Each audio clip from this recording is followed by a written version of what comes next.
Penting Muhammad yang ada sirullah yang Allah letak dalam qalbun tu.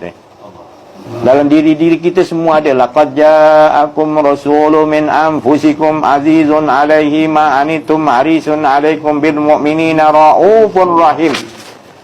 Dia kata telah datang Allah Taala kata. Telah dah. Laqad ja'akum rasul. Rasul ni tak ada dalam. Allah Taala kata. Ada dalam.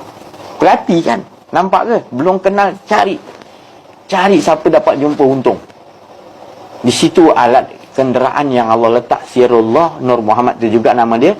Aku letakkan di situ supaya engkau boleh kenal aku.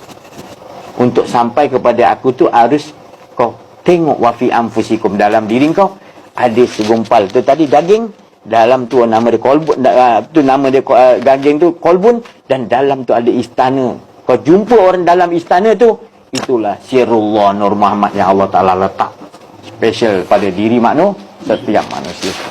Bahagia kalau siapa dapat jom, bahagia.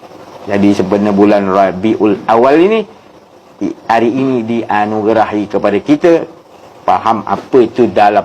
Kalau kita faham tu, di situ kita akan Isra' wal Mi'. Di situlah tempat untuk sampai kepada Zatullah. Zatullah tak boleh kenal, tapi sampai dinding zat, dinding tauhid zat itu harus Nur Muhammad baru sempurna dikatakan insan kamil wa mukamil. Bahagialah kita. Inilah berita bahagia yang Rasulullah mubassiran wa nazira.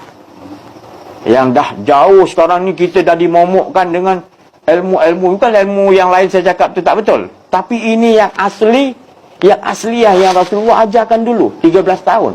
Tauhid yang ni tadi. Untuk mengetahui benar-benar kita ni tak pernah ada. Kita ni belum lagi disebut ada. Dan kalaupun dimasukkan kita hidup, kita tetap tak ada. Yang ada di dia.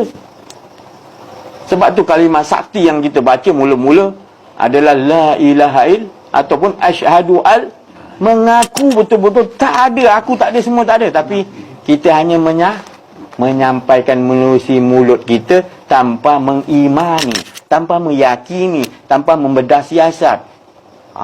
Kita tak bedah siasat, kita sampai bila kita tak akan faham. Sedangkan Rasulullah SAW, Rasul-Rasul, para Nabi, para wali Allah sebut la, ya tak ada dah. Ataupun sekali dia lelah, iman terus mengimani 24 jam, tak pernah ada rasa ada diri. Memang pakar diorang ni. Arif billah dalam bab